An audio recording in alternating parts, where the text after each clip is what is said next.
Subscribe करें हमारे YouTube channel astro Vastu expert doctor Sakshi Sanjeev Thakur को और पाएं ज्योतिष से संबंधित जानकारियां।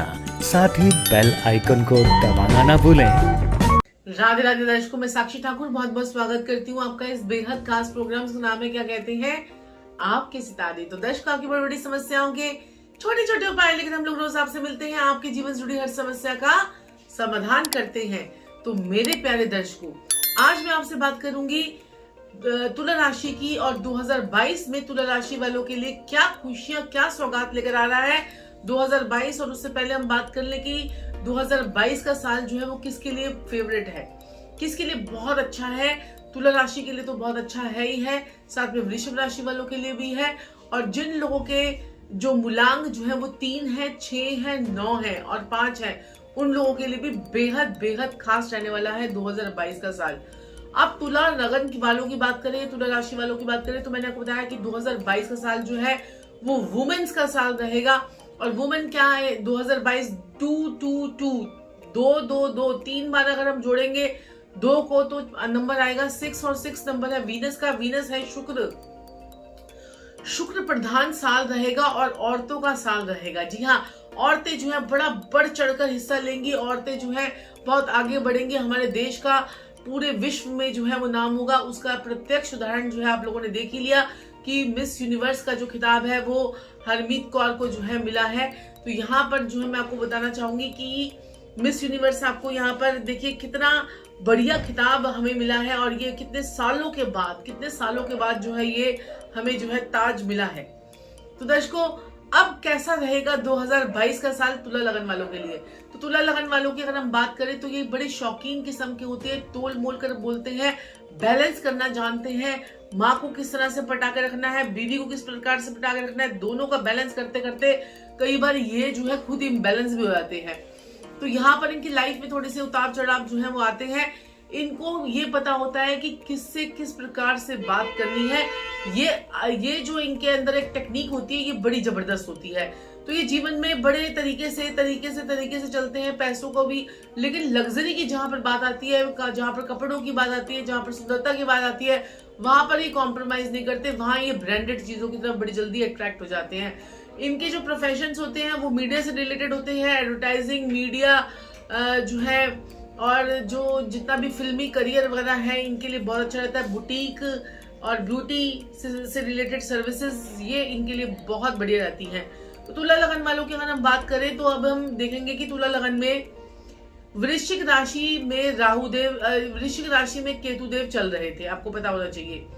और जो है वृषभ राशि में चल रहे थे राहुदेव, 2021 में भी चल रहे हैं। अब ये 2022 में करेंगे 12 अप्रैल को अपना राशि परिवर्तन। देखिए, राहु, केतु, शनि और गुरु, इन 4 ग्रहों का राशि परिवर्तन जो है वो मेन होता है, क्योंकि लेट चेंज करते हैं अपनी पोजीशन को। बाकी जो प्लैनेट्स है वो 1 महीने बाद करते रहते हैं। और सबसे फास्टेस्ट मूविंग प्लैनेट होता है चंद्रमा, जो 2.5 दिन के अंदर ही जल्दी से अपना 72 घंटे में अपना घर चेंज कर लेता है। तो यहाँ पर मैं आपको बताती हूँ कि देखिए कि तुला लगन में आ जाएंगे केतु, यानी कि तुला लगन में केतु का हो जाएगा प्रवेश 12 अप्रैल से। और केतु और राहु आ जाएंगे आपके सप्तम भाव पर, जहां पर आपकी मेष राशि बढ़ेगी। तो यहाँ पर सबसे पहले तो आपके दिमाग में जो विचारों की भरमार लगेगी वो अचानक से आपको समझ में नहीं आएगा अरे क्या हो रहा है। लेकिन आपके लिए खुशखबरी ये है कि जो धन आप इकट्ठा नहीं कर पा रहे थे पिछले 18 महीने से, वहां पर आपके धन इकट्ठा होने के चांसेस बनेंगे। पैसा बार बार आ रहा था और एकदम से उड़ जा रहा था, पैसा आ रहा था किसी ने कोई बीमारी में उड़ जा रहा था, या फिर किसी कई इन्वेस्टमेंट आप कर दे रहे थे, तो वो सब चीजें आपकी हटेंगी। अब पैसा आपके पास जुड़ना शुरू हो जाएगा। और लेकिन अपने शारीरिक कष्ट का आपको बहुत ज्यादा ध्यान रखना है। शरीर में हेल्थ रिलेटेड इशू आ सकते हैं, पति पत्नी की लड़ाई झगड़े हो सकते हैं, आपका पेट खराब हो सकता है, आपको भाग्य का उतना साथ ना मिले, वो चीज हो सकती है। लेकिन मैंने देखा कि जब भी केतु लगन में आते हैं तो सूर्य कहीं पर भी, आप पूरे साल में जहां पर भी आपका सूर्य बैठेगा और वहां पर वो उच्च का ही फल देगा। आपकी वर्ष कुंडली में सूर्य जहां भी बैठा होगा वो आपको उच्च का फल देना शुरू कर देगा, क्योंकि लगन में केतु में सूर्य को उच्च कर देता है और चंद्रमा को नीच कर देता है। तो दिमागी परेशानी आपको आने वाली है। और हेल्थ रिलेटेड। लेकिन इसके लिए क्या करना है, आपको खूब पानी पीना है, खूब पानी पीजिए, लग्जरी का भोग कीजिए, और दही जो है और शहद जो है वो माँ लक्ष्मी के आगे चढ़ाएं। इस प्रकार के छोटे छोटे उपाय जो है मैं आपको लास्ट में भी दूंगी। तो हम देखते हैं कि राहु केतु का गोचर तो ये हो गया। अब राहु देव आपके सप्तम भाव में बैठेंगे तो लड़ाई झगड़े करवाएंगे। लगन की शुरुआत, जो आपके साल की शुरुआत है वो शनिवार से हो रही है, और लग्नेश आपका जो है वो 5वें भाव में बैठेगा, और वो भी वो मंगल और गुरु के साथ में बैठेगा। तो यहाँ पर अगर देखा जाए तो यहाँ पर आपका देखा जाए तो देखिए, जो ग्रहों का गोचर इस प्रकार का जो बन रहा है वो आपका जो है, यहाँ पर हम देखेंगे कि थोड़ा सा अगर आप अपनी हेल्थ पे कंट्रोल कर लेते हैं, सब चीजों पे कंट्रोल कर लेते हैं, लड़ाई झगड़ों पे कंट्रोल कर लेते हैं, तो आने वाला साल आपके लिए अच्छा है। बाकी फिर आपका जो है पंचम भाव में आपके बृहस्पति देव आपके चल रहे हैं। पंचम भाव में बृहस्पति देव आपकी किस्मत को खोलने के लिए आए हैं, आपके लाभ को बढ़ाने के लिए आए हैं। आप विदेश जाना चाहते हैं तो विदेश में आप जाकर पढ़ सकते हैं, पढ़ाई में आपके अच्छे योग बनेंगे। बेशक यहाँ पर जो है बृहस्पति जब आपके लगन को देखेंगे नवम दृष्टि से, तो आपके केतु को भी कंट्रोल कर लेंगे। जो केतु थोड़ा थोड़ा छलांगे मारेगा उसको कंट्रोल कर लेंगे, पूरे 11 महीने के लिए बैठेंगे। तो यहाँ पर आपकी किस्मत को उजागर करेंगे, किस्मत में अच्छे अच्छे प्रोजेक्ट्स, अच्छी अच्छी चीजें आपकी आएंगी। बृहस्पति के बैठने से आपके पंचम भाव में आपका लाभ बढ़ेगा, आपकी इच्छाओं की पूर्ति होगी। आप सोचोगे कि यार मैं जिस हाथ में जिस काम में हाथ डाल रहा हूँ वहां पर मुझे सफलता मिल रही है। इस प्रकार के योग आपके शुरू हो जाएंगे। और केतु जब भी लगन में आता है तो अपना ब्रांड बनाता है, ऐसा व्यक्ति अपना ब्रांड बनाता है। तो अगर आपके जीवन में भी कोई, अगर आप सोच रहे हैं कि टॉप पे जाना, ब्रांडिंग करना, तो आपके लिए बहुत ही बढ़िया समय है। कुछ काम करना, कुछ इस तरह से इन फील्ड्स में काम करना, वो आपके लिए बहुत अच्छा है। बाकी आपके शनि का भी गोचर 29 अप्रैल को शनिदेव आपके चौथे भाव को छोड़कर आपके पंचम भाव में आ जाएंगे। पंचम भाव में आएंगे तो फिर वो राहु पर दृष्टि, पंचम भाव में आएंगे तो आपके जो है तीसरी दृष्टि से आपके राहु को देखेंगे जो सप्तम भाव में बैठे हुए हैं। तो फिर यहाँ पर लड़ाई झगड़ों के सीन बन रहे हैं।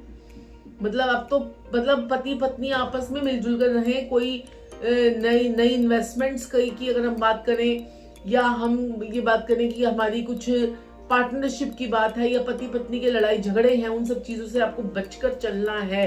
क्योंकि एक तो करेला ऊपर से नीम चढ़ा, तो यहाँ पर ये सिचुएशन आपकी जो है वो आएगी। तो यहाँ पर आपने तीसरी दृष्टि से आपके सप्तम भाव को देखेंगे शनिदेव, और 7वीं दृष्टि से आपके लाभ भाव को देखेंगे जो शनि का खुद का घर होता है। लेकिन वहां पर आपकी सिंह राशि आती है, तो यहाँ थोड़ी सी पोजीशन थोड़ी खराब हो जाती है। लेकिन फिर भी लाभ तो आपको आएगा ही आएगा, चाहे सरकार से आए चाहे कहीं से भी आए, लाभ आपको आएगा ही आएगा। और अपनी 10वीं दृष्टि, क्योंकि शनि की 3री, 7वीं और 10वीं दृष्टि होती है, तो उनकी 10वीं दृष्टि कहाँ पड़ रही है, आपके धन भाव पे पड़ रही है। तो धन भाव से धन इकट्ठा आपका बहुत जबरदस्त हो जाएगा, धन आपका जुड़ेगा, पैसा आपके पास रुकेगा, और आपके पास जो है नई अपॉर्चुनिटीज आएंगी। लेकिन पेट लगातार आपका जो है वो खराब होगा, पेट लगातार खराब होगा, पेट के कोई ऑपरेशन होंगे।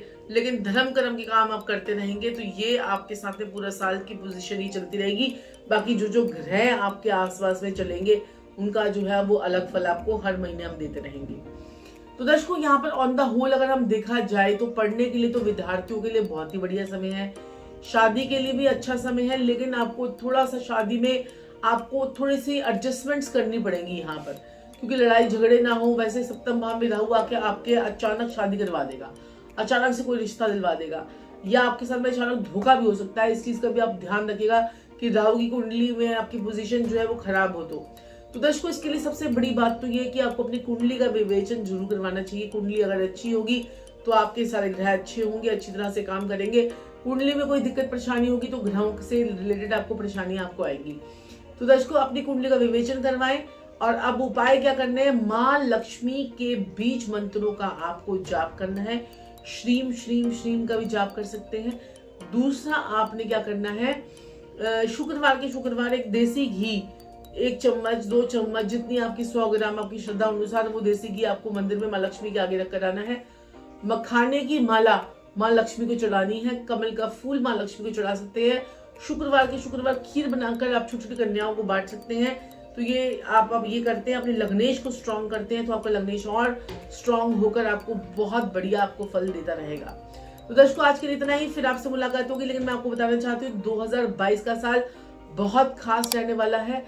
तो आप सभी लोग जो हैं 2022 में कुछ नया करना चाहते हैं और कुछ जीवन में जोश लाना चाहते हैं, कुछ नया करना चाहते हैं, कुछ और चीज़ों पर ध्यान देना चाहते हैं, तो देर ना करें, नीचे दिए गए नंबर पर संपर्क करें, अपनी कुंडली का पूर्ण विवेचन करवाएं और अपनी जन्म पत्री पर बात करें। तो दर्शकों, आज के लिए इतना ही, फिर आपसे मुलाकात होगी। तब तक के लिए राधे राधे।